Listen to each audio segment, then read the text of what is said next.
নমস্কার।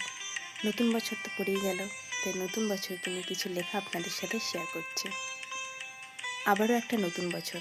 প্রত্যেক বছরের মতো এবছরও বছরের শুরুতে ভালো থাকার, ভালো রাখার কথা নিজেকে নিজেই দিয়েছি। তবে এটাও জানি প্রত্যেক বছরের মতো এবছরও ওই বছরের মাঝামাঝি গিয়ে সব ঘেঁটে যাবে। তাও নতুন আশা নিয়ে নিজেকে ভালো রাখার স্বপ্ন দেখেছি। ফেলে আসা বছর আমাদের অনেক শিক্ষা দেয়।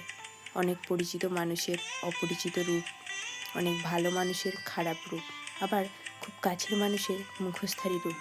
এসব পাওয়ার পর মনে হয় নতুন বছরে সব কিছু নতুন করে শুরু করব।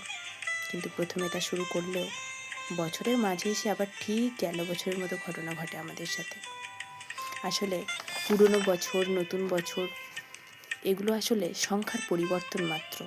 আমরা মানুষ, আমাদের মধ্যে কেউ বেশি আবেগী, কেউ বেশি মায়াধারী, কেউ আবার কম। বেশি আশাবাদী হলে কষ্ট তো পেতেই হবে, তাই না?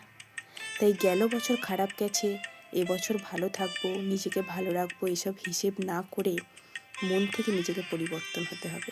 তবেই জীবনে সুখী হওয়া যাবে। তাই বলি, যত কম আশা রবে তত বেশি সুখী হবে।